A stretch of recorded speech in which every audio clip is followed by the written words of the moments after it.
Welcome. I'm your host, Dustin, And I'm your co-host Aaron. and today we have a very special guest on, Boomer from Podcast in the Woods, and we are going to be covering Salem's Lot, 1979. I kind of forgot that this was a miniseries until I looked it up and it said it was a miniseries because I remember it being a full-blown movie on TV. Before we get into all that, I would like to have our guest Boomer go and kind of just introduce himself and tell everybody where he can be found and what he does. So you got the floor, my friend. Okay, thank you, my dude. Yes, I am Boomer from Podcast in the Woods, and we are available on all podcasting networks. And it's funny because I was talking to a friend of mine's wife the other day, and I had no idea. She brought it up like, "Hey, do you know you're available on this other random, ridiculous podcasting thing?" And I'm like, "No, I had no idea." But that's great. So we're available wherever you can, wherever you get your podcasts, and it's kind of a shit show, but we just try to have a good time.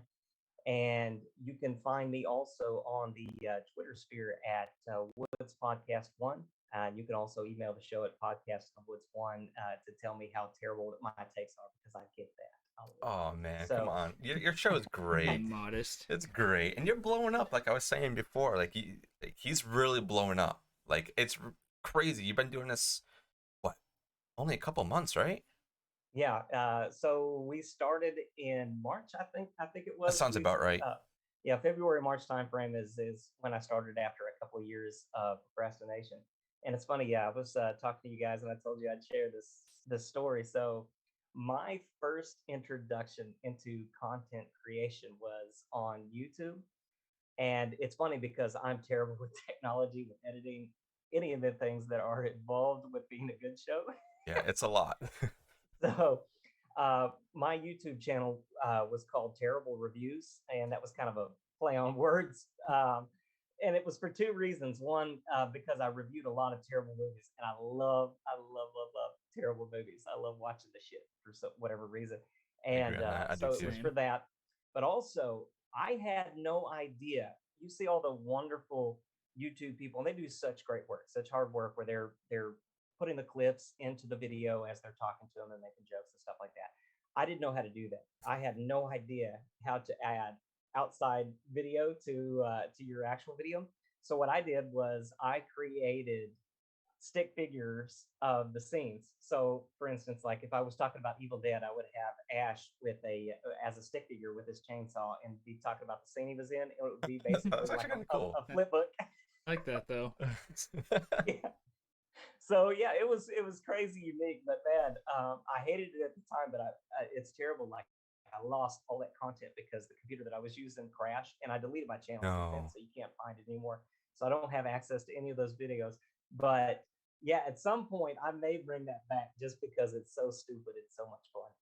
Should that would be an awesome idea. Just like making it so like campy, because in a way that's So super campy. Of just making it, I don't know, like in a way as bad as possible, but also really funny.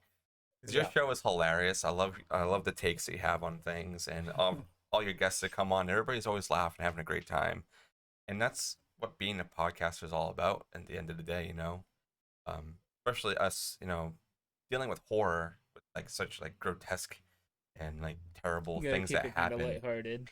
So it's good to kind of have the off balance of the comedic, uh, you know, part of everything instead of just keeping it so bloody and gross and everything. So I love your show. I listen to every single time you guys drop. I'm always making sure I'm sharing, and I know you're part of the same YouTube, not YouTube, podcast group, the F Entertainment on Twitter, and everybody there is just amazing, and I'm so happy that you're a part of it because just being introduced to everybody.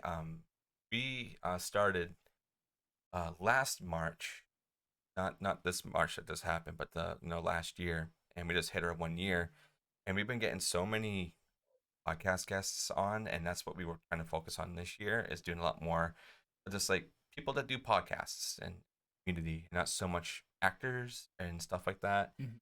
And one of the reasons why we kind of started doing Mhm. podcasts was I'm a huge horror fan. Aaron likes horror, but he's not as versed as I am. So the whole dynamic of this is like I'm trying to teach him, and kind of get The him to, ways of horror. yeah, and him to understand like how certain genres of horror work. And you're kind of doing the same thing. You always like pit like really bad movies against really good movies, and Yeah. and I think that's so good. And you always let your pretty much your guests like pick which ones they want as long as it's like dealing with the same thing, and that's great. Keep doing that, Yeah. man. Yeah, I subject my guests to a lot of terrible crap. It's funny because I always, every time that I tell somebody that they're coming on, I'm like, hey, you can pick whatever movie you want. And they're so nice. They always pick like these awesome, well received movies. And Yeah. so, I go the opposite direction. Like, for instance, like when I had the Burn on, the Burn's one of my heroes, man. He's a good dude. But when I had him on, and Ian too, like I made Ian watch Pieces, and he I hated love that. Pieces. I That was do one of the too. first movies we did, wasn't Yeah, it? we covered that one last year, and like it's so bad that it's good. It's one of those Yeah. movies. But yeah, he was. It was his first watch, so he came back with like, okay, what are you making me watch? That the Vern, I made him watch Grizzly Rage, which was a Yeah. made-for-TV grizzly attack movie, which was amazing. He hated it. So yeah, I'm kind of a sadist, I guess, when it comes to my movie picks. So yeah, like somebody would come on, they'll pick something good. I'm like, okay, well I'm probably gonna make you watch something that's trash. And I'm okay with that because I like my trash as much as I love my good stuff. I have to have a balance. You can't have everything good. I mean, unless you really want to be picky about everything. But then again, if it's a new movie and not many reviews out there, you're not going to know if it's good or bad. So you'll eventually stumble on something really bad.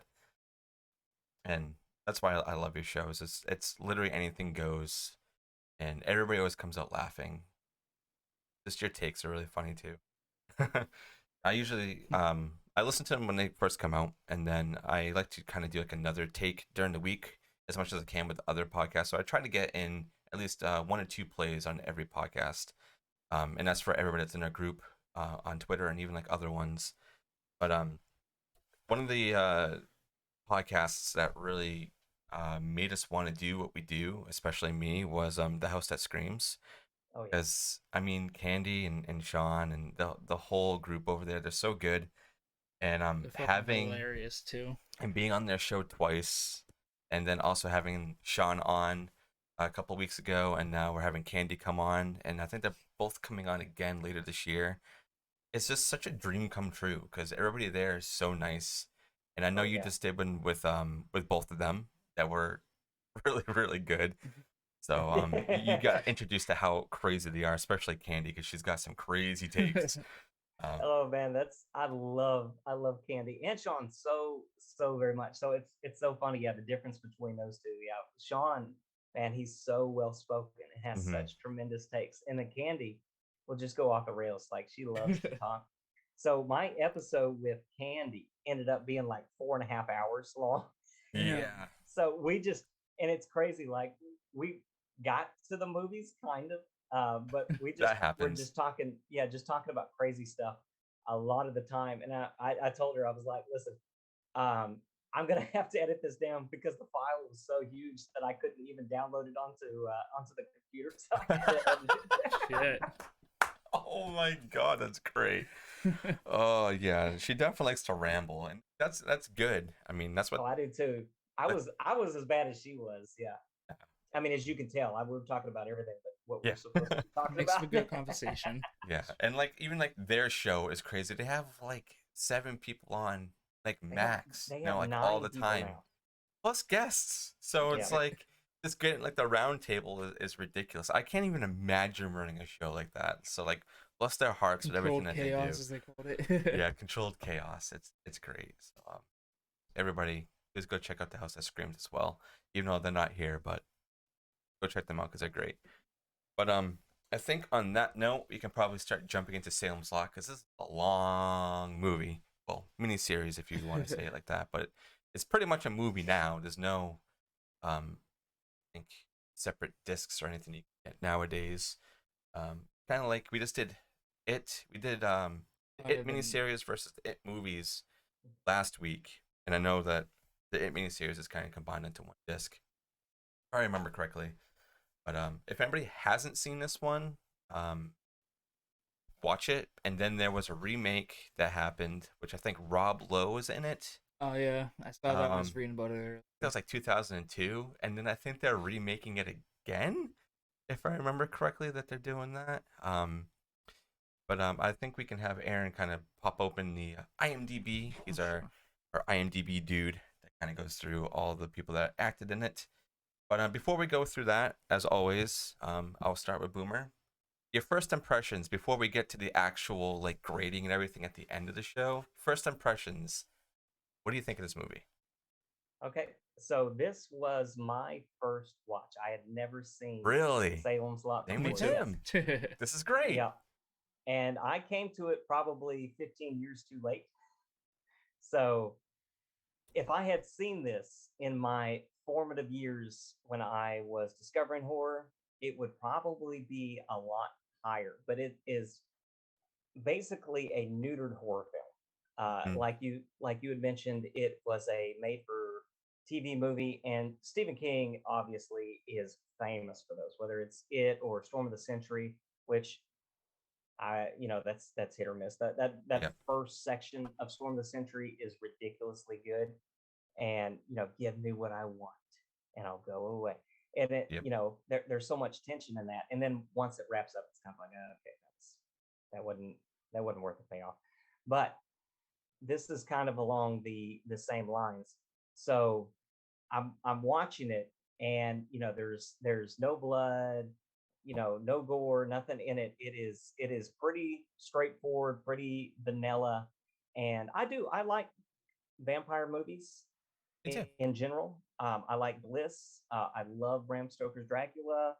The Thirst is my jam. I'm an Asian horror guy, so that movie from South Korea is one of the best vampire movies you'll ever seen. Let the Right One In, and it goes on and on. Daughters of Darkness. I love all these. Martin from George Oh A. yeah. Romero is a fantastic. I don't know. You can't see me right now, but in quotations, vampire film. So this one did not quite live up to that, into the hype. And I know there's a lot of people that love this movie, and for good reason. Like I said, if it had hit the nostalgia button, then this definitely would have been a lot higher. But it just fell. It was just kind of fell a little bit short. Yeah, I can agree on some of that Yeah. stuff. Aaron. Um. Well, first of all, it's long, as you said. It's Yes. a wicked slow burn. Yeah, this is like the definition of slow burn, and even at the end, it's still burning Oh my god. slowly.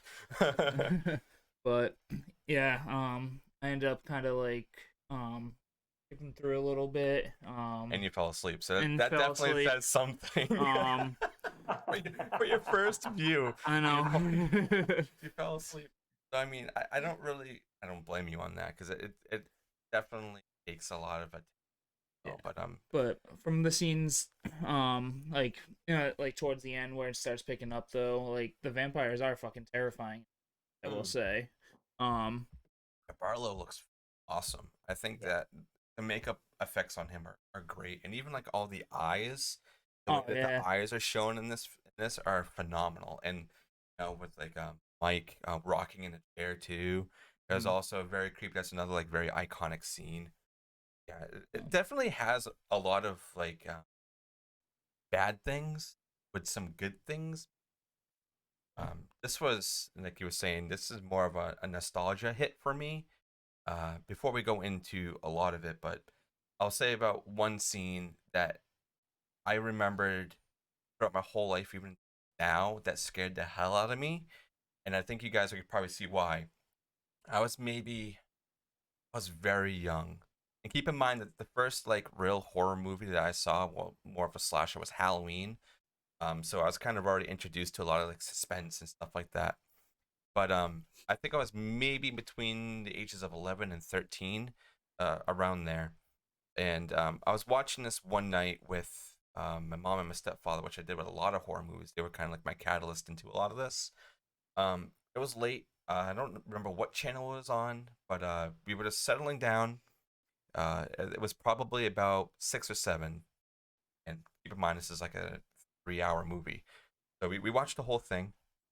And the one scene that really, really scared the crap out of me was when Danny Flick is in bed and his brother comes to the window and he starts scratching on the Oh, yeah. window and all the fog. And this is 11, in between 11 and 13-year-old me, who was literally afraid of everything. I was watching horror at the time, but like I couldn't even go into a haunted house or anything without like crying. I'm completely different now. I'm like completely turned around. That's why I'm doing this podcast. But just that scene alone, I had to stop watching. Um, but I eventually revisited it later. But that scene, I was just like, I need to go to bed, so I went to bed because it was so terrifying, and especially when it opens up and he comes floating in, he's got the face, even though it's kind of far away, you don't really see too much detail on him, but you can tell he's got like fangs and his eyes are glowing. He's got the hands like this. He's like, ugh, it's so creepy, and I think that's like one of the first things I showed you Yeah. a couple months back before we decided on doing this movie. You're like, that's creepy as fuck. Which I mean, in considering to like when the movie came out and like Yeah. how like it's and how simple it was. It's and the fact that it was made for TV. Yeah. Still scary. And another quick thing before we like really dive into this, I don't think a lot of people realize that this was directed by Toby Hooper. Texas Chainsaw Massacre, dude. And he did the Funhouse and a bunch of other really crazy stuff. So him to kind of do this must have been because he was really pals with Stephen King, because he's pals with everybody. So he was like kind of in that circle, like Mick Garris as well. Um, and I'm just really surprised that Stephen King didn't do the screenplay for this, because a lot of the movies and miniseries back then, Stephen King actually would help write the screenplays, like he did with Pet Sematary. He wrote that. We covered that one a couple weeks back. But Favorites. this is definitely Toby Hooper's, I think, weakest film. I think, just in my opinion. But I think, unless you guys have anything else you want to add, we can have Aaron jump into all the people who starred in this and whatnot. And Boomer, if you have anything you want to add in between, feel free to shout it out. All right. Yeah. So the only thing about the Toby Hooper connection, something that I was reading on the trivia for this was originally this was supposed to be an actual movie that was released in cinemas, and so George A. Romero was supposed to direct this film. Oh, I actually And remember reading that. Yeah, that's right. yes, so it would have been a completely different movie than what they came up with, but they just, because of the size of the book and Yeah. a number of different factors, they didn't want to condense it, so they ended up making it into a TV miniseries. And after all that happened, George A. Romero took a look at the script and all that and decided, no, I can't do it. I can't make I don't have the vision for it. It's just not going to work with what I actually want to do. And so then Toby Hooper ended up getting involved with it, and so we got the product that we ended up getting. Yeah, I also know that they kind of left a lot of things out from the book too, because I've read the book, and there's a lot of like reviews and stuff I was reading all over the place there. People are like, stick to the material that's in the book. It's like, well, if you're trying to put something that's from paper onto screen, there's a lot of things you got to consider there. You can't just like throw the whole thing at it. You kind of have to pick the best parts, or what you To think, highlight it. or what you think are the best parts, and that will help the story kind of move along. And in some cases, you have to create new things, which they definitely did in certain parts of this. They had to kind of improvise and make things a little bit more exciting to the eye, and not so, and what you hear instead of what you're reading and having your imagination take over. But yeah, that is very interesting. I totally forgot that George was going to be part of this. So that's another thing that happened a lot back then. It's like you had all these up and coming, directors like George Romero and Mick Garris. I think at the time was kind of doing some stuff, and Toby Hooper, and they were all kind of in this group, and it always seemed like things would be passed.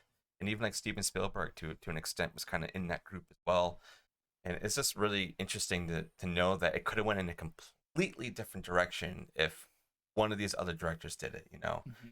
I would Makes kind you of wonder how it would have been like. I would love to see a George A. Romero like Salem's Lot. I mean, would he have put zombies in it? Probably. Maybe. But go ahead, Aaron. I want to read off some of the actors because Yes. for a long movie, there's This- actually not that many No. characters when you think about it. All right. So we'll start off with David Soul, who plays Ben Mears. You know him from Starsky and Hutch. Yep. And I think he did a great job. I think Ben is very good in this film. Mm-hmm. Let's see. Yeah, he's in The Hitcher, Phil.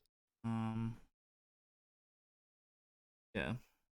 Another thing that a we lot of, always kind of come across too with like a lot of horror actors. I don't know if you catch on to this, Boomer, but a lot of people do a lot of TV work. Oh yeah. Way more And voice TV work acting before and- they do horror. But as soon as they get into the horror, it's like that's where they're stuck. Even you like know? a lot of I've been seeing a lot of children's shows lately too that people are going through these pages, Mm-hmm. like they start off in children's shows and movies. Yeah, it's always weird. Well, it's kind of like Ty West, like we were kind of talking about before the show. That just came out with X. I mean, he took a hiatus for years Yeah. from horror. I mean, he came out with the Innkeepers and House of the Devil, which was amazing, and then he did a ton of TV work in between them before Yep. finding something that he was interested in and doing again. There's actually, I don't know if you listened to Mick Garris's podcast on Postmortem. He did an interview with Ty West about X, and he was kind of describing. I know this is like kind of going off, but that's okay. I love these rambles. He was kind of describing to Mick Garris that he was kind of waiting for a time to have his own quote unquote franchise, and that's what X is because he already has the next one filmed. And like at the end of the movie, like you have to stay through all of the credits to get it. But that is like the premise of his next film, and I'm excited as hell for it. So I just hope that with how Ty West is and how he's becoming a lot bigger now.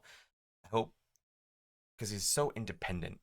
I don't want any companies going in there and messing up his vision because he knows what he wants and what he wants to do. And my favorite, literally my favorite horror movie of almost all time is House of the Devil because I love how it's pretty much like a solo act throughout the whole thing. And it's got little bits and pieces of really intense moments and really good gunshot to the head and stuff like that. And just the ending of how ridiculous it is. It's great. And all of his movies are always being the aesthetic of a certain time period. So that's the 80s. X is the 70s. And I think the next one's supposed to be between the 50s and 60s. It's great. I love it. So I hope it just keeps going on this path and he doesn't get anybody to interrupt. Back in time. Yeah, I don't want anybody to interrupt what he's got going on because he's phenomenal. If you haven't seen X, go watch it, especially when it comes out on DVD and stuff. All right. We got James Mason who plays Richard Straker. Yeah, he's more of an old movie dude. Yeah. Let's see, Lotia or Lotia. I have no. He's also I think he's German or he's French or something. So he's got a lot of those types of movies. Mm-hmm. So yeah, a lot of stuff I've heard of. Yeah, yeah, I wouldn't be surprised. Then we got Lance Kerwin who plays Mark. Another really good performance. He was in Outbreak. Films a lot of course. Wonder Woman from '77. Yeah, because he was a kid back then, so yeah. he was definitely. Then we got Bonnie Bedelia. Yeah, that seems about right. Plays Susan. Yep. Lou Ears, Jason, Julie Cobb, Bonnie Sawyer. Oh, no, that's definitely a conversation we're having to talk about the whole Bonnie situation. Oh. Alicia Cook Jr. plays Gordon Weasel Phillips. And I don't know if you guys realize this, but the guy who plays Weasel was also House on Haunted Hill. Huh. So he was in there. I forget what the hell he played, but he did the click on it. I want to know what the character name was because I forget. Watson. Yeah, he played Watson. So he was like the skeptic. So I don't know if anybody out there really put two and two together. Huh. But yeah, he's an old actor. Great Died at performance. lived to be 91. Shit.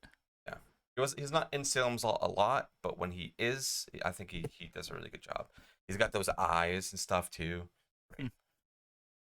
George. Oh man, I'm gonna butcher It's this okay. name. You don't have to go through all Yeah. of them. We kind of went through The main the cast, main people. yeah. But if I have to pick a favorite of like one of the characters in it, I mean, everybody's gonna say, "Oh, Ben," but I'm really gonna say Mark. I think Mark is pretty much the hero of this film, if I have to say. But that's just my opinion. Yeah. Do you want to bring up some Rotten Tomatoes? Yeah, absolutely. All right, Boom. You want to guess on what the Rotten Tomato score is? All right. This is the critic score. 17 reviews. Rotten Tomatoes. Sorry. No, you're fine. I'm going to guess that this was pretty highly rated, coming out in 1979 on TV. Mm-hmm. So and like you'd already talked about, I think it was pretty scary for the time. So I'm gonna have to say an audience score of around 70 and a critic score of 60. All right. Well, you're close on the audience score. We get 25,000 plus ratings, and it's at 64%. Okay. Which is actually very good for, I guess, watching it now. It depends on like when those ratings were. That's another thing that I think of. And there's so many of them too, so it's yeah. But like watching it now, I think people would probably change that. Yeah. Unless you have like high nostalgia, like I did.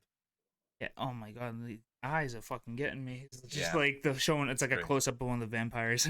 And then the audience score is 88%. Oh wow. That's pretty good for critics. Pretty received. How many were there? 17. Only 17 reviews. Oh, wow. That's funny. What do we got for some reviews in there? Anything horrible? Sometimes you get some really wacky reviews. All right. So seems like they're all bad. These are all pretty Are those good? These are good ones, okay, yeah. Okay. So it places the emphasis on Hooper's fluid camera work, creepy atmospherics, and skillful handling of the gripping climax. Okay. Hooper. So that's more about just how like the film looked. Okay. Yeah. Understanding. Hooper comes close to creating a modern-day Hammer horror film, punctuating a steady, stately dread with moments of shocking power. I've seen a lot of Hammer films, and this didn't really ring any bells of it being Hammer-like. So that's interesting. Undoubtedly one of the best Stephen King adaptations, and still manages to be scary years after it premiered in homes across the... I wouldn't say best. From what we have now? No. Whenever when was sometime? That was 2019, so... That was like the year the fucking Pet Sematary remake came out. I don't agree that this is one of the best adaptations. What about you, Boomer? What do you think they're truthful on that one? No. Well, as far as TV miniseries are concerned, I'm probably going to rank this one as the best. Not a huge fan of the original It, and not a huge fan of get out! Storm Get out! Century. We need to get them off. Not a huge fan of Rose Red. Yeah. Definitely not of the Shining remake. So, as far as TV miniseries are concerned, then yeah, this is probably in my opinion. Which, whatever, considering censorship and because you couldn't really put on TV, so well, you could, but like if you wanted the full like. Are you gonna put this above Tim Curry? How dare you?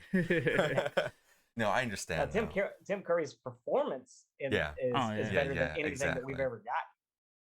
In a TV miniseries, he's phenomenal. I mean, Tim Curry's God. But as far as other adaptations, no. I mean, this falls well below Doctor Sleep. It falls obviously. Doctor Sleep is so good. Sleep is so high on my list. I've seen that movie and read that book like 5 times. It's great. Mike Flanagan. I say it all the time. Anything that guy touches is a masterpiece. Yeah, he had me at Ewan McGregor. I would make out with that dude. I'm right there with you, man. I can't wait for the new Star Wars. Oh yeah, that's gonna be amazing. But so Doctor Sleep. I mean, The Shining. Even something like Maximum Overdrive, which is just stupid as hell. I would watch that all day long before I watch this one. Yeah, I agree with you on that, man. Small screen restrictions require the bloodletting to be kept to a minimum, but director Toby Hooper and scripter Paul Monash nevertheless managed to construct a first-rate chiller out of King's fertile source material. There's no bad reviews that I can see. Yeah, that's okay. We'll leave it at that. We don't need to keep digging all the bad ones. No, I don't want to go looking for them. So next thing that we do is that we kind of just go through the film. So if you want, Boomer, if you want to kind of just like nitpick anything in the beginning of the film or anywhere in it, we can kind of keep it to a free for all because this movie is so long. I feel like if we were gonna like literally go through everything, this would be like a 5-hour episode. So Boomer, what's our record? Like 4 now, right? No, 3.5 or something. 3.5, yeah, with Dean, I think. Yeah. So Boomer, if you want to start us off with anything you want to pick that you want to highlight on this, go right ahead. Okay, sure. So let me talk about that opening since I saw this on Tubi. I don't know if you guys have this on Blu-ray or however you saw it. Yeah. I own it, but I also watched it on Tubi. Okay, so I saw this opening probably 5 or 6 times because every time that there would be a commercial break, it would go back to the beginning. Yeah, it does that to me too. No. It does that to me too. It's annoying. So it's funny because, like I said, I had never seen this movie before. So, like this, you're seeing them in the church and they're gathering holy water, which wash your hands before you get that holy water. They're just dirty as hell, and dipping into the holy water and stuff. But so I saw it the second time, and I thought maybe they were just calling back to the beginning of the movie, or whether because I knew that was actually what happened later. So it wasn't until like the 4th time when I realized that I was actually going back to the beginning of the movie every single time. So I'm very familiar with the beginning of this movie. But yeah, so it was crazy. They get this holy water and then it starts glowing. I don't think it did that earlier on in them or later on in the movie when they do that at the church. So they gather holy water. It starts glowing to tell them that there is an evil around, and so they got vampire sense now. Apparently, they've been doing it for so long. Yeah. So I've been doing it for 2 years at this point. At the prologue or the epilogue or however you want to call it. Exactly, whatever you want to define that as, and so that we get in and we meet our characters. But yeah, so they open up in Guatemala, and at first, it was so funny because I know that a lot of times, and you hear this a lot, where people are upset because there they hire white actors, which is just kind of crazy for different movies. And so when it opened in Guatemala, they're all dirty and stuff like that. I thought that they were supposed to be Hispanic. Me too. Oh yeah. So I'm like, man, this is fucked up. But yeah, it turns out that these are actually our main characters. These are Ben and Mark, who we will be introduced to here in a little bit. And so we meet them, and then we meet Ben, who is an author, of course. And I think this is the movie or the book because this is Stephen King's second book. And I'm not the biggest Stephen King fan. I do like a lot of the adaptations, and I've seen basically all the movies. I think I have seen all of the movies, including There's a lot, which is a piece of shit. But I haven't read his books except for I think Cell is the only book that I've ever read from Stephen King, so I'm not real familiar with any of the source material. So here is where we get the first introduction to Stephen King, doing his thing where things are set in Maine, and we have an author and a teacher as the main protagonist. Because I think by this time he started doing just ridiculous amounts of coke, and so it's it's a little bit easier to be, to have that inspiration or to write, if you're doing something from a familiar perspective. So we meet Ben, and I don't know. I think actually Ben is not my favorite character, and Mark's not my favorite character. I actually like the Doctor. The Doctor, I thought the skeptic was Bill. Bill was the coolest one.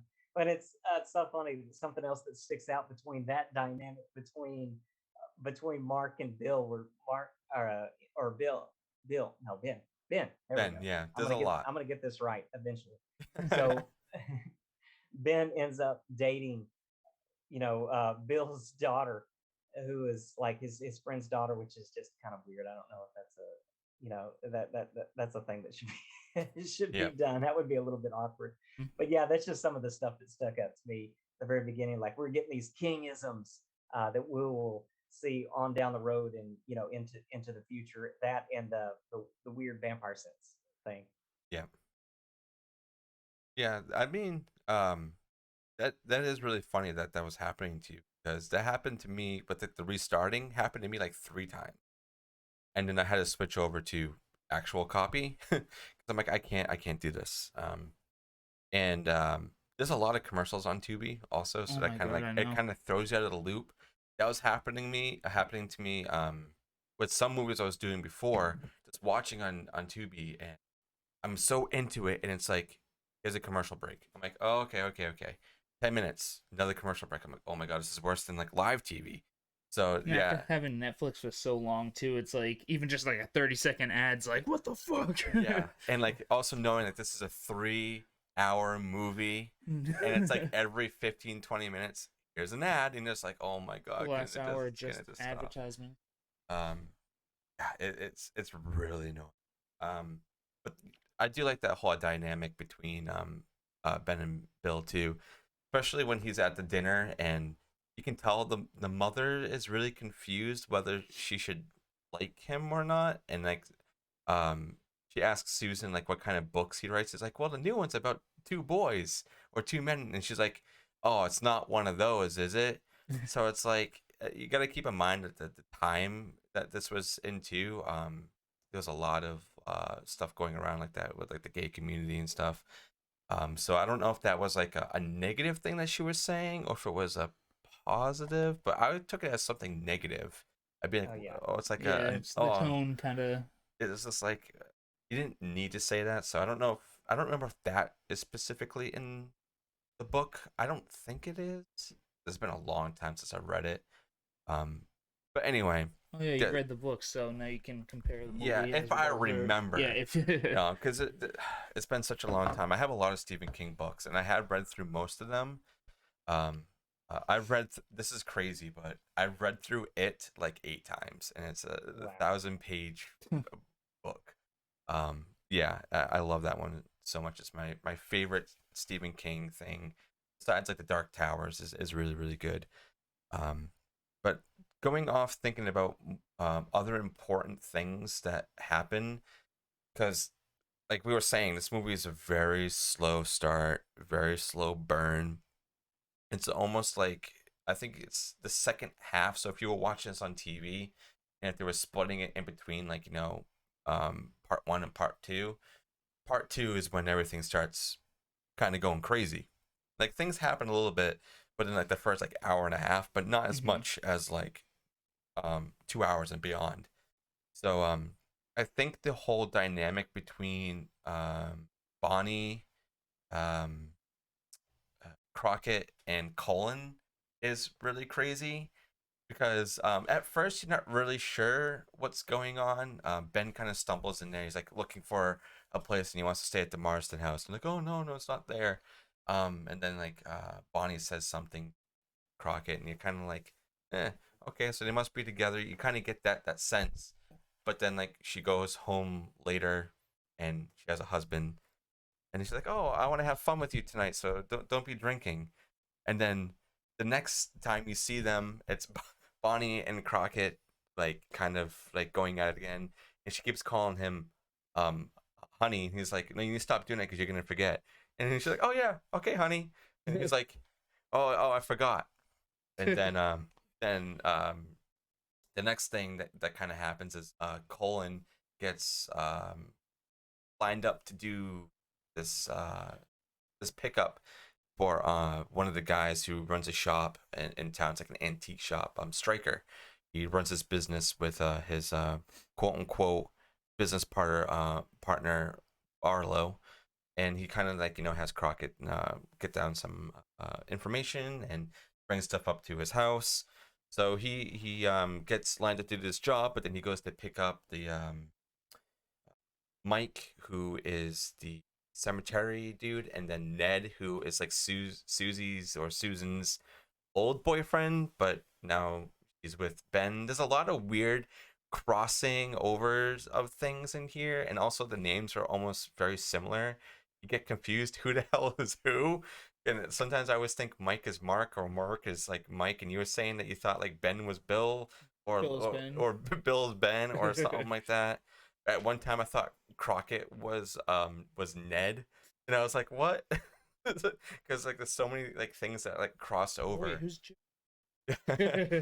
So yeah, he gets lined up to do this job, and he goes to like give Susan. Oh my God, here we go again. Now I keep thinking Bonnie is Susan. He goes to say bye to Bonnie and says he's gonna go to like Portland because he has to go do a job. Talks to the constable and says, "Oh, I'm going to do this thing." But he gets Ned and Mike to do what Stryker wanted, so that Colin, or Coley as some call him, go to spy on Bonnie and Crockett. And he's like sitting outside, and the guys that are doing the pickup kind of like talk about, oh yeah, well he's gonna go do like this scare tactic because he knows what's going on between the two of them, blah blah blah. So he eventually sees Crockett go into his house because Bonnie invites him over, and then he has a shotgun with him, and he goes in. He's waiting a little bit to go until he realizes it's his turn. So he breaks in, and then Bonnie plays the whole, "Oh my God, he was going to rape me."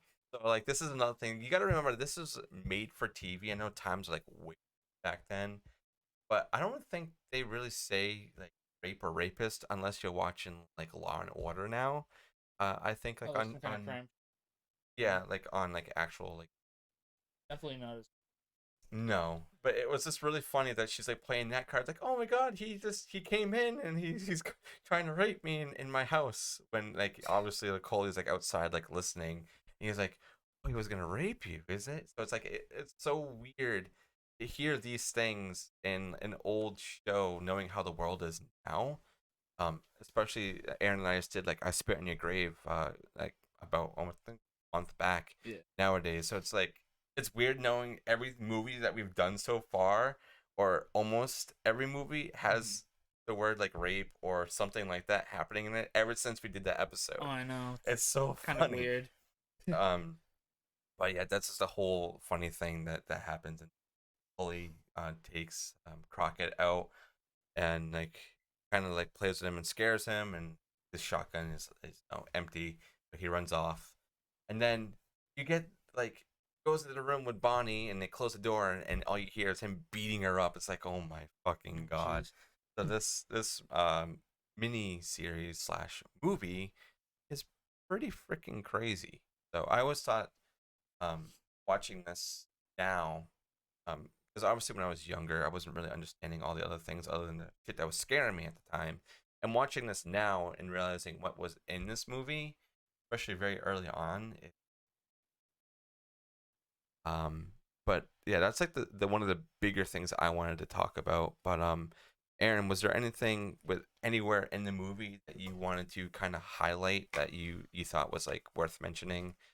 I know you kind of fell asleep through some of it, Yeah. so I don't blame you if you don't remember much. Because I mean, I think nowadays, everybody's attention spans is very I know. And low. now that you got like fucking, I blame Vine honestly from when we were in high school, the 6-second videos. Yes, yes. But, let's see.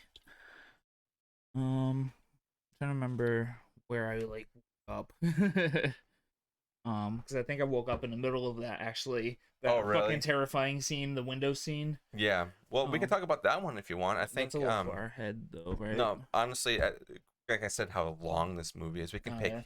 anything. I'm not gonna like sit here and go through the whole thing unless you guys want to do that. Boomer, if you want to do that, we can go through the whole movie if you want. 5 Oh, no, no, hours that's- later. that's fine. He's like, no. Nope. No.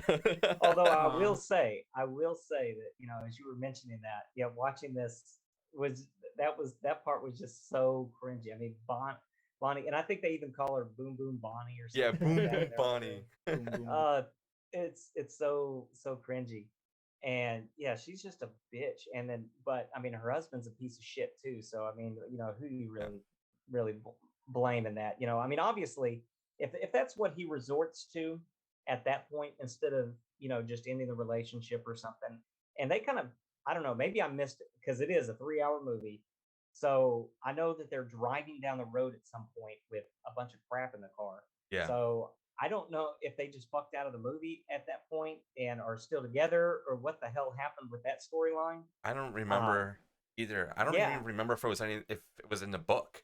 But yeah, they kind of just like leave, and it's like, oh, bye. I will never see you again. Like, yeah, it's like the whole rest of the town is like literally getting screwed over by these vampires and stuff. I guess they were lucky because they were the only ones that like really didn't get hurt. Because everybody else you're introduced to, No, they dodged a bullet. they're gone. Besides, spoiler, even though we're gonna get there, Ben and Mark are the only ones that kind of make it out. well, that and the constable who just like Yeah, fucking yeah, makes it him and out his of there. family. I was like, this is the smartest guy in the whole movie. Yeah, Ben's like, you're running away. Yeah, Your town's falling apart, and you're running away. He's like, yeah, here's my fucking gun. Bye. It's like I don't blame him. that town was being overrun by too. Yeah. Exactly.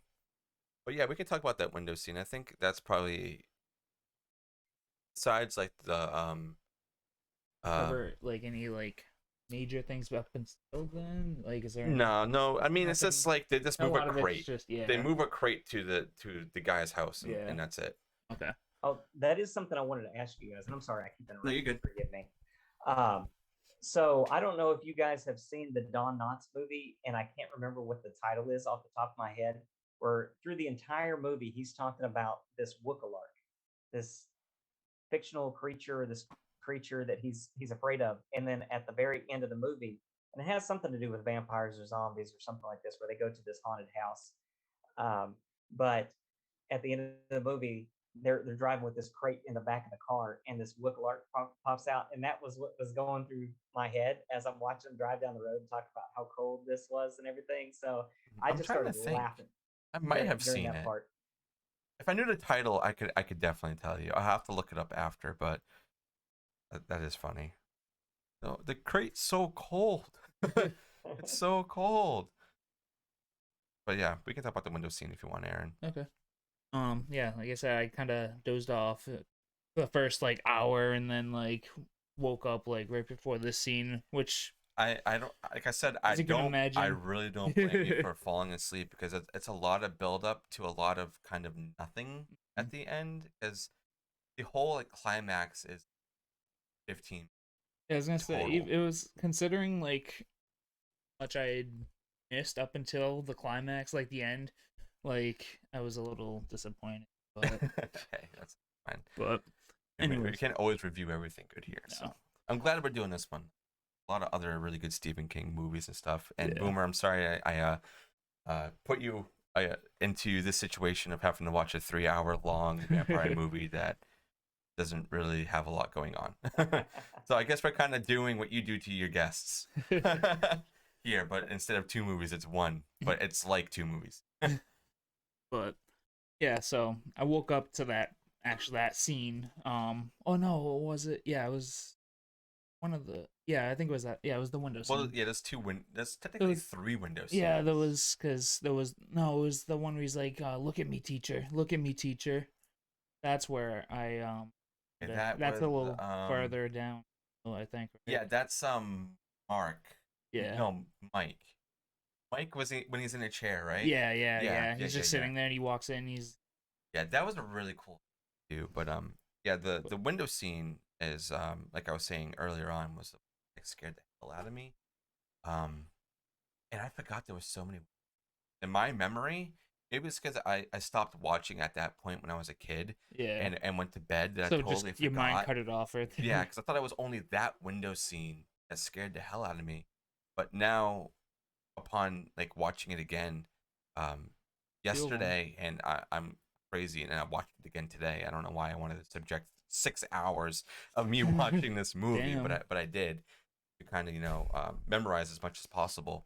even though I have so many notes, like it's so long. Like I don't even know why I did that. Yeah, freaking crazy. And I think any kid, maybe even still nowadays, if they were to see that, would probably still scare the hell out of them. I mean, it would scare the hell out of me if there was someone floating outside my window, just Scratching it. scratching. Yeah. If I would have showed this to my son, I think he'd probably have nightmares. Um, and another thing that really scared me as a kid too was Edward Scissorhands. That Oh was another yeah. one when he's coming out from like behind like the all the shadows and when he first goes up to the Such a good mansion. movie though. It is. We'll review that at some point. Um, but Boomer, is there any other highlights that it could be any point? It could be Well, before, so after, or anything.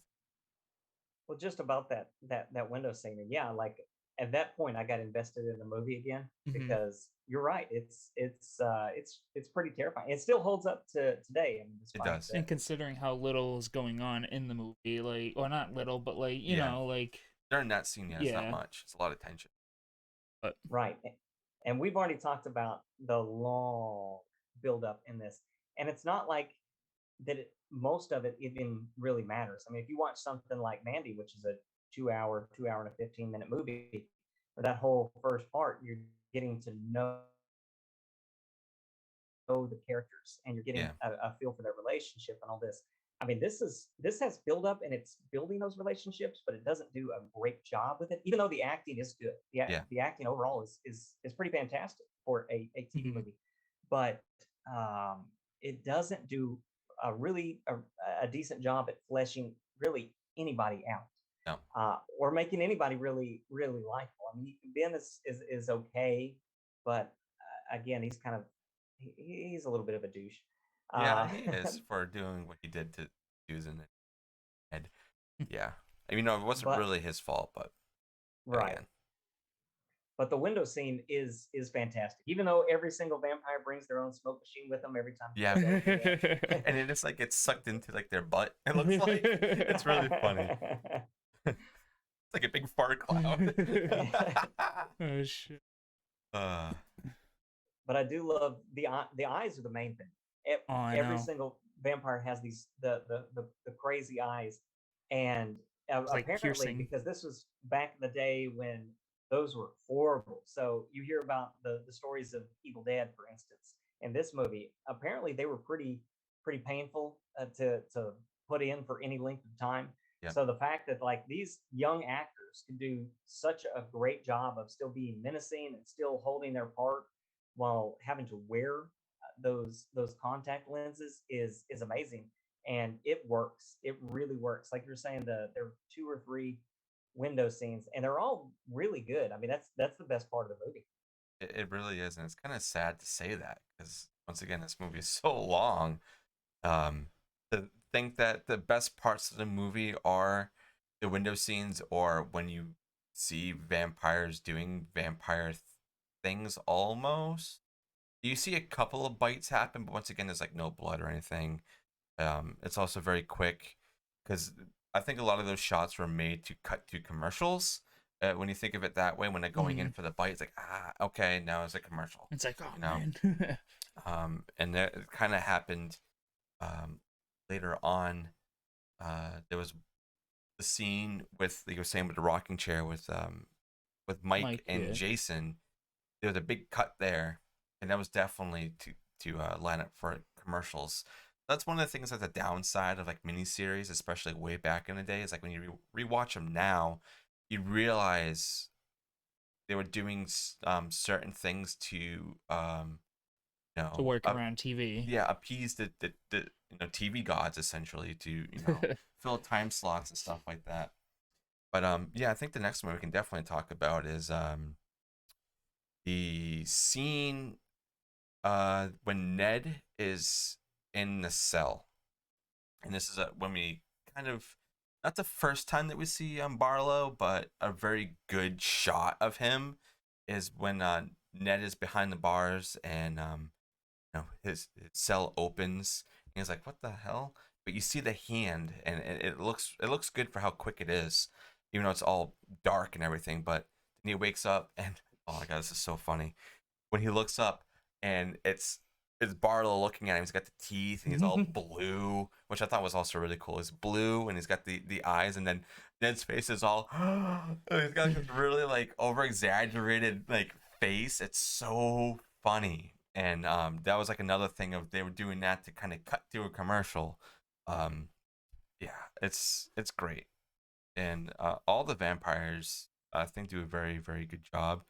If I could just watch the vampires do vampire things instead of worrying about Ben trying to save this town, I think I would have enjoyed it a lot more. I would have liked it and more. Probably yeah. wouldn't have fallen asleep. Yeah. Trying to see if there's like any other Or really the big scene part. before, I think that's part of the like ending where it starts to pick up, but like when he comes through the window. No. Oh, when he's in the family. Yeah. Yeah, that was a really fucked up part too. It was a good scene that was intense. Yeah, when they have the whole gathering with the priest and the mother and father and Mark. Yeah, that's a really good scene. And then when he's like on the ground, he just starts slowly like fucking. Yeah, he's like. At first, I thought it was maybe one of the Glick boys because we didn't really see anybody die up until this point. Maybe no, that's a lie. We saw Marge die, right? I think that happened before this at the morgue where Ben makes his makeshift like popsicle stick. Oh, the greatest. And he's using tongue depressors. Yeah. Yeah. And he's yeah, now he's devoting himself to God. Now he's like, okay, I need you now. You know, I don't practice. And he's doing all these prayers and everything. And then he sticks it. He's like yelling for Bill. He's like, Bill, get in here. He just puts it on Marge, and she just vanishes. I don't remember that being any kind of lore with vampires. With it, you'd be touched with a crucifix, and then you. I always wondered. I was wondering about that. If that was like a thing with vampires, or if, like that, because I knew like obviously you got the stereotypical like stakes, but like has the crucifix always been like a. I know the crucifix can burn, but then again, like the vampire lore, and I blame it all on the Hammer films, really, for it being so many different ways a vampire can die, and even like at the end, like I'll skip, but like when Ben's like staking Barlow, it takes like 10 minutes for him to get through his heart. Like what the hell? Oh my god. What were we talking about? There's so much that happens. Vampire stereotypes. Vampire stereotypes. But Boomer, I guess I can kick it to you because I totally forget what the hell I was saying. We're just bouncing around. Yeah. So anybody who wants to take a shot at any point in this movie, please do so. Yeah. So I'm really upset that we didn't get any sparkling vampires in this. Oh. But Robert Pattinson. Yeah, it's there is the lore in this is just, again, it's not fleshed out at all. You really don't know what Barlow's powers are or anything. And that first real shot of him is really good. And in fact, we did get a really, really good remake of Salem's Lot. That was Jacob's Ladder in 2021, because they took lots of inspiration for this, but it's a much better movie. And so yeah, we get Barlow, and he just opens up the sail with his hand. So I guess he's Magneto or something. Yeah. Yeah, because nothing's ever explained. You get no explanation for what they can actually do or what their powers are. A vague vampire. It's just, yeah. If the script says he needs to do it, then he's gonna do it, because because that's what we have going on. And I love I don't know. I want to jump to the end, but we're all over the place. So yeah, when you're talking about him being staked for like 10 minutes, so every time I see a stake scene in these movies, it always brings to mind Homer and Mr. Burns in the Treehouse of Horror. Yeah. So I just kept expecting Mark at some point to say, "Why are you staking him in the crotch?" I know. It kind of looked like that's what he was doing. Because he's just not dying. It's just extremely painful for him. So it's like, okay, just go ahead and kill me and stop hitting me in the junk with the fucking snake. That just hurts. Yeah. Get it over with. I don't know. I was laughing so much when I was watching. I was like, why is it taking so long for him to kill him? Usually it's just bonk. That's it. Haven't But you ever staked a vampire before, man? it's like they had to do this long build up to make all of the vampires come after Mark and him hold the door. You know, he's limping because he fell and which broke his ankle. But like, even if you're trying to do that, it's not going to take you 15 minutes to kill a vampire. Like, I mean, if any of us were in that situation, I'm sure we'd find a soft spot pretty quickly, you know, to get yeah. the shit over with. But And I honestly like, we're at the end right now, but like, I hate the whole, oh, let's just forget about Susan.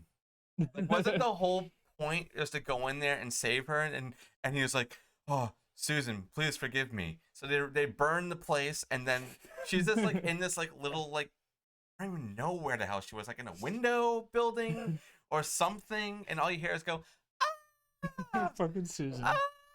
It's like, oh my god, We got Susan. yeah, it's just like, oh, a lot of this I feel like it must have been rushed, but I can't blame Toby Hooper for it because he had another person helping him write and direct, and that, and there's probably so much like yeah, lore and with it like, also shit in the being book. kind of balanced between two different directors, Yeah. and whatnot. I mean, you can't really put fault on one person. Even though everybody loves to shit on Toby Hooper, and I hate that because I love his work, and I think Toby Hooper is great. And he's been obviously brushed under a lot of things, like, you know, like Poltergeist. Everybody thinks Steven Spielberg was a person really behind it when it really was Toby Hooper's movie. Steven Spielberg just kind of like, you know, helped spearhead it Because he's and the whatnot. big name, you know. Yeah, but so it kind of sucks that he's associated with this movie, because he's done so many great It things. just And, doesn't like show what he's capable of, I feel like. yeah, and I just watched the Funhouse for the first time actually that they added to Shudder. I've never seen that one, and I loved it. And then like doing that and then going to this, I was like, what happened? But it had to have been like, you know, on the TV, people. I'm not gonna say Stephen King because he just kind of gave the okay to, you know, bring it to the screen. Yeah.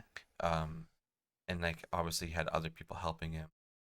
But yeah, the whole ending of this movie, it feels so rushed and empty, and you can kind of say that about almost anything during this film because it's like there's certain points where it feels like they're I trying wouldn't to. say it was rushed. Yeah. But no, but I know what you're saying. Definitely parts in this film that it felt like it could have been leading somewhere really cool, but then they take a character away. Like the whole like, Ben and Jason aspect, I would have loved to see them go on these hunts, but he instead he has a heart attack, and I don't know it. And then we don't even see really Ben go see Jason besides once, and he's hooked up the tubes, and he's like, oh well, I guess Jason's done. So and we don't even know if he turned into a vampire at some point, or whatnot. But yeah, there's a lot of weird things. Another really cool part that I liked that was really quick was when Danny is in the hospital and he gets to visit from his brother again. He actually gets bit, and then when the nurse walks in, he's all in the bed like, he's all like turned and everything. I thought that was really really cool. That was also really creepy. Mm-hmm. So there's definitely points in this film that are scary. Yeah. And obviously scared me as a kid. I just wish they could have cut it a little bit. I feel like they could have cut it, and I think they should have made it a lot darker. Like they could have went in like a more sinister way instead of making it too family friendly. Because this is PG, and I mean obviously PG back then was completely different than what PG is now. Yeah. But I don't know. It comes down to that censorship for TV. Yeah. I think if this was a full-fledged movie, and you know, like I said, my only gripe, my main gripe is like the length. It was hard for me to like get into, but I think if you know this was made into like a full-fledged movie, though, it would have had a lot more potential. I think it could have been, but again, it was different times too, though. So who knows? But I'm gonna have to go watch the Rob Lowe version of this because I think I keep did seeing it watch pop up on the fucking IMDb. So but I don't think I've actually seen it. I like Rob Lowe, so maybe he could put a new spin on it. Yeah, something else about this that was just kind of weird to me, and I don't know, maybe you guys caught it, but a lot of these people got turned into vampires off screen. Oh Mhm. yeah. So I was extremely confused because there were people that were being turned into vampires, I think, or animals being killed, all kinds of stuff, before Barlow even got there. He was still in a crate. Yeah, And so, that now that you're saying that, yeah. Like when the dog dies, it's like right, Oh, maybe it was a striker kind of getting bodies, I guess, but but then the why? dog was still there. That is a really good point. huh. Huh. Yeah, because Found it a was loophole. the Oh, dog, not a and loophole, but like then I know that one of the Glick boys, the younger one, I know he got captured from Stryker, but they lead you to think that it was Barlow. You know, with the whole he wears black, he wears black suits and stuff. But yeah, it was Stryker in the beginning, but the dog that doesn't make sense. And Well, that and Susan as well. Like, you never see her turn. fucking Barlow's Susan. asleep, so I guess it was one of the other vampires I that mean, they did do say the town something. is run by vampires, so like, very weird. huh? Because I was thinking the And it, same thing at the and That's if a they're good so point. successful, I mean, if they're doing so well, turning people and taking over, like, why is the world not full of vampires Right? exactly. Yeah, because at the end when yeah, because I'm really confused more thinking about this because at the very end when they they get the holy water and it glows and whatnot and he said we got to keep going. He's like no, but then they keep going and find a building. I don't know if that was a place they were hiding out or if it was somewhere they were led to and Susan's just laying there. It's like, oh, I finally found you. You were really hard to find. I was like, throughout the whole scene, I was like, is this their spot? Because Mark's like in another room, but it's like Ben knew that she was there. So does the holy water also talk to them of who's gonna be there and whatnot? There is a lot of weird writing and like loopholes everywhere. The more I'm thinking about it, the more confused I am about this film. That's not a good thing. no. Because it's like making me want to ask more questions that lead to nowhere. Because a movie, Yeah, it doesn't really answer a lot of questions. I feel no, like. because I thought at the end, well, one thing that I thought I learned from certain movies, like I know a werewolf, if you kill like the main werewolf guy, everybody goes back to normal. And I thought that was the same way with vampires. That if they killed the main vampire Yeah. guy, they would turn back. They killed Barlow, but everybody else was still turned, or was everybody burned? I'm so confused. Well, um, what's her name? Just poofed. Yeah, she poofed by being hit by. A popsicle stick crucifix. But, no, because that's weird now. She poofed, but Barlow melted. So, like, what are they trying to do here in this film? Maybe they're different types of vampires? Different- Question mark? God, I'm so confused. Yeah, that part was so funny too, just because like so she poofs out of existence, still knocks over a couple of carts. Like, all right, if I'm going out, I'm taking these that carts with me. Yeah. That and the Straker thing when he takes that's something else I forgot to mention, but when he takes The Ralphie, super I think strength. is the oh yeah from so what the fuck. What the- Movies all over the fucking place. Oh, But when he takes Ralphie, I think his name yeah. is Ralphie is Ralph, the younger The boy. little Yeah, brother, younger yeah. one. So he comes in carrying that Ralphie like wrapped up, and it's like a 2 foot long thing in like a plastic bag or something. I'm like, unless he cut this dude's legs off, like Ralphie is not in that bag. That was shit. really funny. I didn't know what that was at first, and I was like, oh, yeah, it's got to be the boy. But yeah, at the end, like Striker's got this super strength where he picks up Bill and puts him into like the antlers. It's like, where does the super strength come from? Is he a vampire? Because he's supposed to be a normal human. They're like, oh, you can shoot him and he'll die because he's just a familiar. He's a normal human. But yeah, for some reason he has super strength. It's like out of nowhere because like throughout the whole movie he was fine. I mean, no, because Ralphie is a boy, so I would even be able to carry him like no problem. Because he was holding him with two hands, but at the end, like did he like drink blood or something that gave him like temporary powers? But then Ben unloads like 6 rounds into him and then he finally dies. But I thought he was Yeah, gonna get right back up. yeah, he remembered that he was just a normal person, and ended up just dropping like a sack of potatoes. He was put up a fight that he was like, oh, I can do It this was an adrenaline rush. with like a freaking peg from the stairs too. He's like, I'm gonna kill you with this wooden peg. Oh, really, really funny. I love like the honest. For some reason I found like the hissing and the growling from the vampires hilarious. I don't know why. Just when they like hold up the, they Yeah. just fucking instant like. I've always found that reason. I don't know.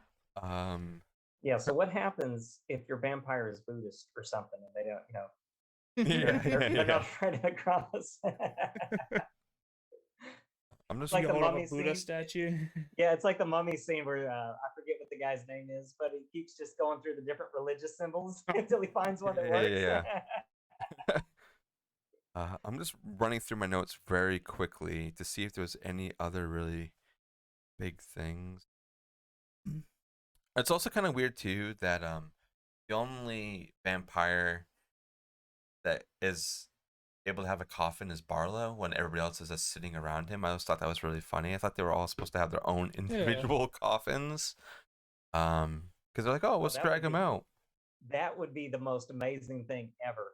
I don't know, kind of like a Blazing Saddles thing or something, like, So yeah, Barlow is moves to this town. He's like, hey, Striker, we're gonna need a shitload of coffins. Yeah.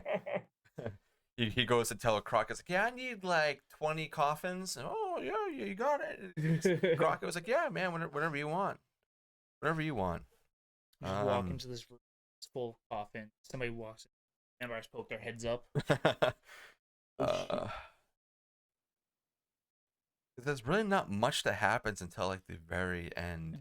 Covered most of that shit. Yeah, and like the whole fascination with like the Marsten house and stuff. Like I feel like I wanted to see flashbacks of Ben as a kid going into the Marsten house instead of him explaining it. I think seeing it, even though it would have made the movie way longer, I think that would have been nice because at first I thought, sorry, Aaron, you're good. No, you're fine. At first I thought the reason why he was connected to this house was because like he's a vampire, but he's not. It's just that his aunt was there and worked there, and then like things happened and people died. Like he went on and like said like, oh yeah, there's been murders in there and whatnot.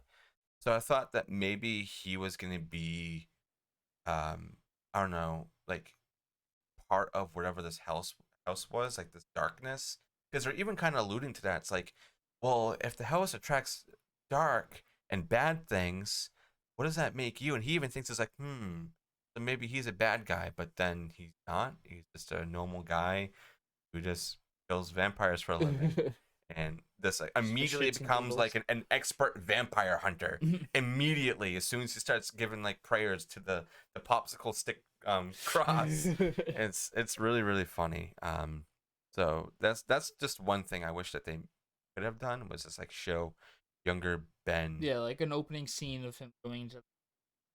Yeah, not like us seeing them put holy water into a bottle twice. Yeah. I think that would have been a much better thing, seeing young Ben in a house, and then they would have jumped like way further into the future of him returning. Yeah, I think that would have been really cool. Yeah.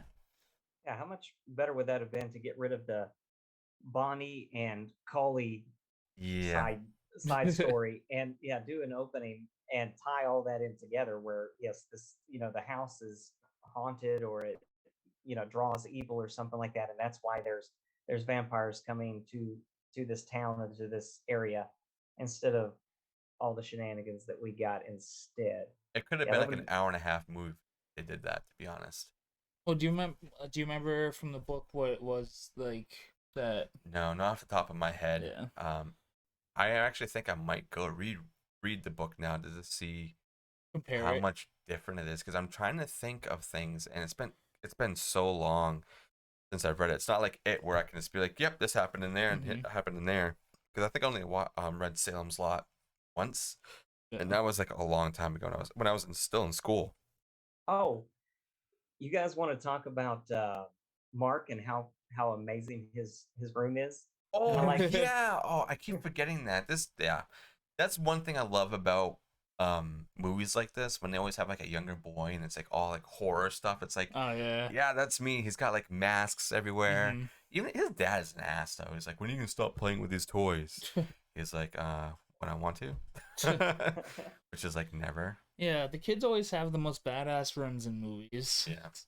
And I mean, like I said, he kind of becomes like the hero. I mean, technically it would be Ben, but Mark, was surrounded by all these monsters and stuff. Like even his parents were saying that, so he kind of already knew because he was running to that house. He was like really running with two stakes. He's like, I'm gonna fucking kill you.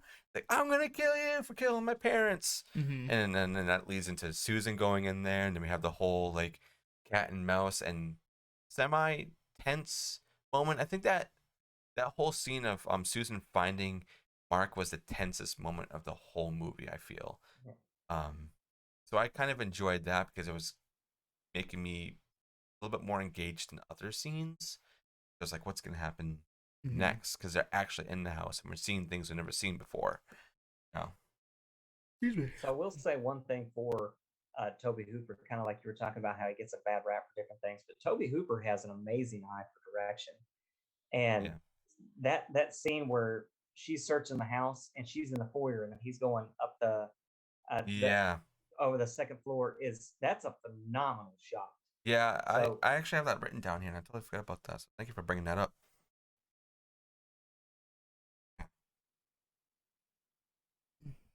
And I don't think there's really anything else I have to touch on this because everything really important I think we touched. I mean, we can go through all the boring things, but who wants to listen to that, right? Um, yeah, it's just funny that Ben and Mark they're like, yeah, we're gonna be the ones to kill all these vampires. It's us. And Mark's just like, okay, I guess that's what we'll do now. He's like, he kind of already fulfilled what he wanted to do. He just wanted to kill Barlow because he killed his parents. But Ben like puts it in his head like they're gonna find us, they're gonna search for us. And I mean, it's kind of true, but really it was only Susan because that was the only one that we saw at the end. Yeah.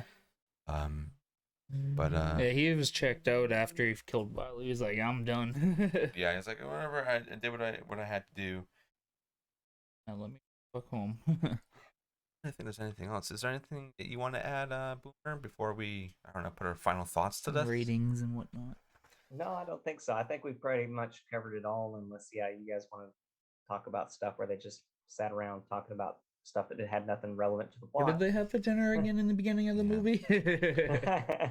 Like the whole like one of the things I think was just really stupid was Ben going to see Jason and being like, oh well, is Mark like me and stuff like that. It's like, well, everybody's like this. I've written 2 or 3 books, and it's funny too. Throughout the whole movie, everybody's like, I don't think anybody's read his books except for like Susan, who hasn't even finished them, and he's like, it's okay, you don't need to. It's like he knows that his writing's bad, so that was really funny too. But I think they could have left out a lot of that.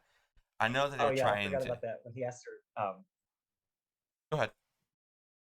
Oh, I'm sorry. I was just when he first meets her and Yeah. she's like, "Yeah, I'm reading your newest book because I read the other one." And he's like, "Do you remember the title?" She's like, No. "No." Yeah, that was really funny. I think that's really it. I guess we'll have you start, Boomer. What would you rate this movie, quote unquote, miniseries, quote unquote? Um, yeah. All right. Well, I'll preface this by saying that you probably should watch this. Yeah, I mean, it's extremely iconic, and Yeah, there it are is. good things about it. We touched on some of them. All the window scenes. The one with Danny and Mark is fantastic. The one with Ralphie and Danny is really good. I really enjoy everything that has to do with Barlow when he's involved. So there are good things about this movie, and I do think you should watch it. With that being said, uh, we talked about you're right. The setup is not great, and it is extremely long. So what I will say is have a couple of whiskeys beforehand, and all that stuff that makes no sense is going to be a lot more fun to you, and you can kind of laugh at some of the silliness that is in this movie, because there are extremely silly parts. Uh, Oh yeah. and I didn't mention it, but the dog puppet was terrible. Yeah. Yeah.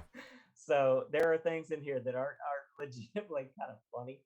So yeah, you have a couple of drinks and this is going to be better, but probably a 4 out of 10 for me as far as movies go.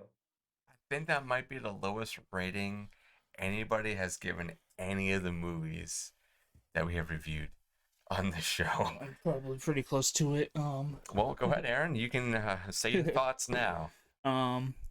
Well, what from what you actually get for vampires, like the scenes with vampires, I think they're fucking amazing. I think they did really good with Barlow, and the makeup and all that, and like I said, those eyes, they're just like piercing almost, and they're pretty terrifying. And then the ones, of course, but I think it was too long, at least for me, as we've already mentioned, and they could have cut it down a bit, but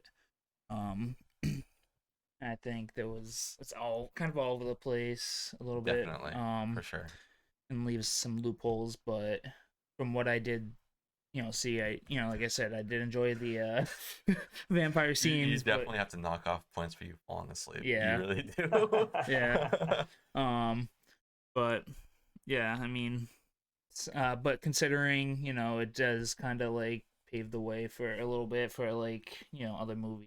Mhm. And like, it's still considered like a classic, but Oh yeah, for sure. And there's a lot of Stephen iconic King. shots. Yeah. But I'm probably gonna give it a 4 out of 10 too. All right. Wow. That's, I think, the lowest I've ever given to. All right. So where to even begin?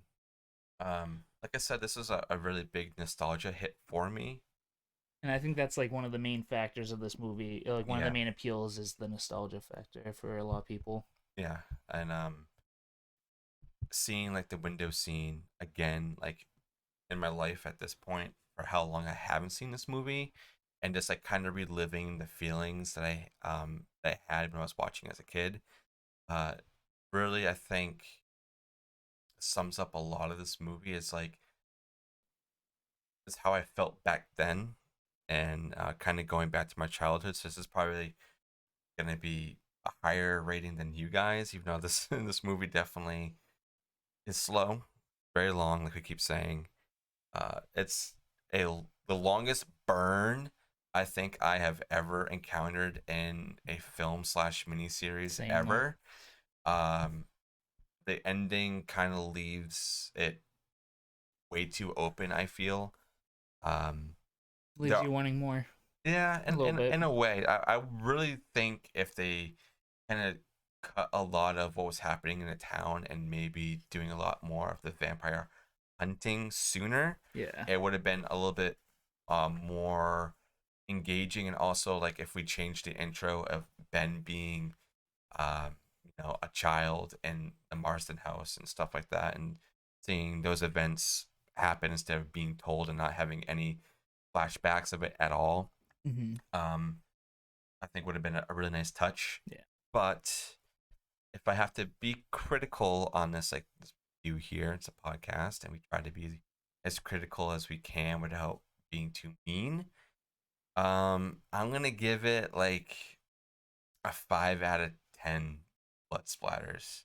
Yeah. I think 4 might be a little too harsh, but then again, we've all seen so many movies. You just saw X so many times, so you know what a good movie is.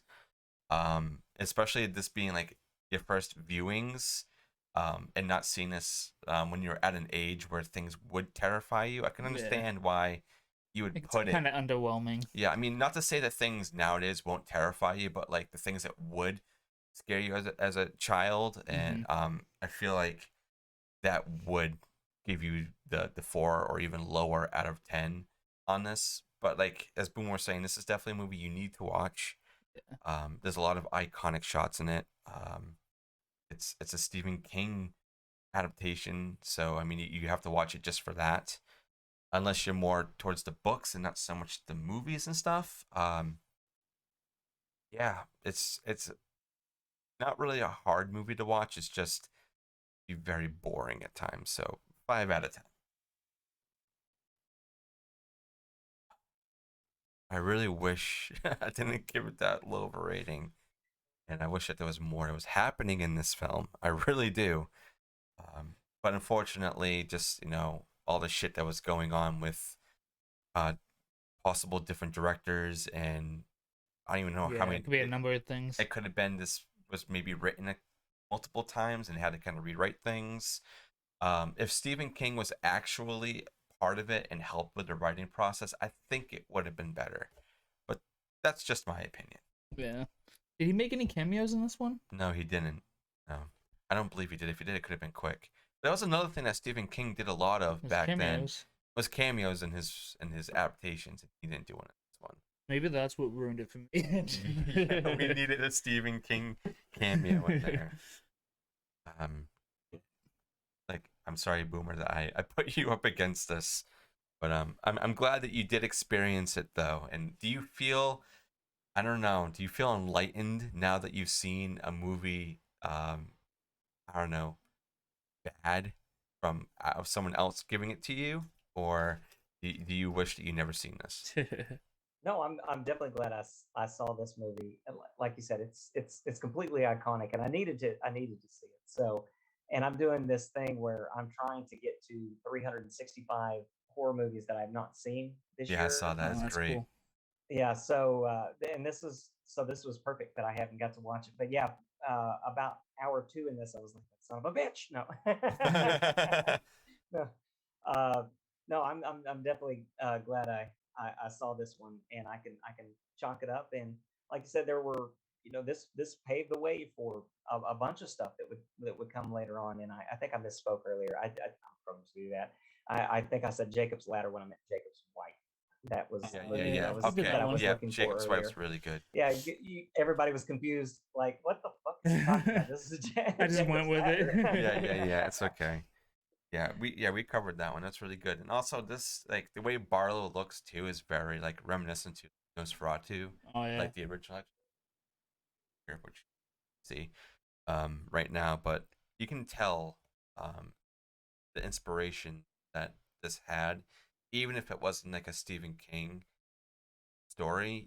You can see all the inspiration, even like how it kind of inspired other films, like you were saying, like Jacob's Wife. Um, and I'm sure there's other things, but Jacob's Wife is definitely very reminiscent of how Barlow looked. If you would have combined Nosferatu and Barlow, you would get the vampire that's in Jacob's Wife for sure. So yeah, I definitely see that. That's a great movie too. You should definitely go watch Jacob's Wife. I mean, who doesn't like Barbara Crampton and Larry Fessenden? Fessenden. He's got a weird last name. We're also He not also good at names directed over an here. amazing vampire. Yeah. But I think that's probably all that we have for this, unless there's any last comments that you want to add, Boomer, or even you, Aaron, if there's anything that you want to add. I think I about got out everything I wanted to. Me too. I feel pretty drained I feel talking like- about this movie. The I feel vampires like definitely there wasn't drained a me, ton to talk about. I feel like and that's really it's just kind of sad. yeah. To be on a And like go I on a wanted to podcast. really like I said, not that I hated the movie or anything. Like I didn't dislike it, but I really wanted to like it a lot more. But just, it didn't as wanted, you know. The nostalgia hit definitely. I think that's one of the is main like what appeals. really made me excited for this, because even when we were putting this list together, I was like, yeah, we're gonna do Salem's Lot. You're gonna love this movie. I loved it as a kid, and now watching, I'm just like, nostalgia is too hard. But it was kind of like with last week too. With it, we were expecting to both like the miniseries better, but Yeah. then we ended up preferring movies. Yeah, You I know? was very upset with myself. I'm not so upset with myself this week because the movie kind of did it to itself. You know. But yeah, I think that's pretty much all that we have for this one. Boomer, once again, if you want to tell everybody where they can find you and whatnot, and I don't know if you want to disclose any episodes you got coming up or any guests or anything, you have the floor, my friend. Sure. So I am Podcast in the Woods, and you can find me on all major podcasting platforms. I do have an episode dropping on Monday, the 10th episode that I've done with Gabby Gore. and we are very, very loosely tying in Lovecraft to Event Horizon and Phantoms. So I did it to her, made her watch some shit, but I love it. I have so much fun with that film, but everybody else hates that movie. But that's coming out Monday, and if you would like to email the show, you can do so at podcastinthewoods1@gmail.com. And I'd love to hear you guys' takes on my thoughts. It's always a good time having those discussions. Yeah, that was one other thing. This week we didn't get any comments from the void either, so I guess Oh, there was a yeah. lot of people that just didn't want to comment on Salem's Lot, and I can understand why. And that's a new segment that we have on the show. I know that you were actually featured last week on your comment on it. So I think right. I think it was last week. Yeah. Um, Comments from the void. yeah, comments from the void is super fun. And Gabby's really, really, really good. I love everybody over at Horror Haven LLC, and we're actually longtime friends with Horror Gamer, who's also host over there. We had him on our show last year. We did Sadako versus you were just watching the movie. Kayako. You were just Yeah. watching the movie. Yes, I always get the love names. that movie. Yeah, he actually introduced us to that one because I've always wanted to get more into like Japanese horror and like this Korean horror in general. I love like the body horror stuff that they do over there and just how nuts they can get compared to how we get things over here. So when we were watching that one, it's like this movie's like so many different genres into one. It's great, especially towards the end when like the little girl and the older guy come in there and they start like kicking ass and stuff. It's great. I was like, what the fuck am I watching right now? That's such a great film. That was a good interview too, and just a good guest. But for us, next week we're actually going to be doing Misery, and we're going to be having Mike from Man Bites Dog on. So we have 2 more weeks of Stephen King. So we have Misery, and then we have Firestarter, right? Firestarter to end it all, the original with Ross from General Witchfinders. Those are both really good podcasts. I know that you listen to them. Did you do an episode with Ross? I did. Yeah, You did. he was the one that brought Bram Stoker's Dracula, and yeah, we talked about that in Evil Dead 2013, which Both great he movies. wasn't the biggest fan of. I know.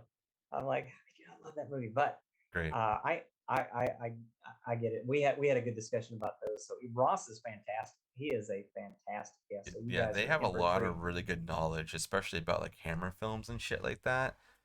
Oh my god, I cannot wait to get him on and pick his brain. So, like, what exactly define Hammer films? Like, Hammer is like is it a genre? Universal Monsters, right? They took the Universal Monsters, but it's like the UK version. Oh, okay. And they added a lot of new things. So it's like, like Christopher Lee, he was like he was Dracula over there, you know. Okay. So their rendition of pretty classic. much it was, and there was a lot of very beautiful girls in all of those movies. It's like always you talk about the Hammer girls, and they're still talked about till this day. But I think there's a collection on Shudder right now of some Hammer films that you can go watch. I think there's a really good anthology one that they have. I think it's called Asylum. That's really, really, you haven't seen that one. That's a Hammer film. Very, very good. But I think that's about it for this episode because these vampires drain the hell out of me. So Boomer, thank you so much for being on, man. I'd love to have you on again. We'll do a better movie, I promise. That will have way more to talk about. We can do better or worse. Yeah. I mean, we can always do worse, and we can always do better. But yeah, dude, thank you so much for being on. And I know that we've been talking about going onto your show, so that will be talked about soon. So absolutely, yeah. And thank you so much for having me, man. It's been an honor. I love you guys. So this is awesome. Thank you. Thank you for coming. It's always crazy to hear that because like we both work like long jobs and stuff, and this is really just for fun. And always hearing people like say, "Oh, we love your show," and it's just like I don't even realize that many people listen to us. But then when I go into like the analytics and stuff, I'm like, "Oh, there are people who listen to us." Then we get like guests on all the time. That's like, yo, man, we love your show. And it's like, wow, you listen to us. Like when we found out that the house that screams listen to us, I was like, what? These guys are like our big, you know, I don't know, Like, influences on everything, and yeah. I love them so much. And also seeing like how far you're coming, and I can't wait to see how far you actually go. Like everybody else, it's great, and the whole podcast community right now, especially in the horror community, is really strong, and everybody's so supportive of everybody. And that's why we like to invite all you guys on as many times as we can. Spread the So word and yeah, I can resend you the list too of all the things that are going on this year if you want to come on again, man. always By all welcome. means, like we have people going Sure. on like 2 or 3 times this year, so really don't care. So, Even if you think of another movie, I'm sure we can squeeze something in, you know? yeah, exactly. There's a lot of things that we can do. Thank you so much for being on, dude. Definitely a pleasure. And I think on that we are going to end. So this was the Baron's Hideout podcast. I was your host Dustin, And I was your co host, Aaron. and our special guest Boomer from Podcast in the Woods. Please go check him out. Thank you guys.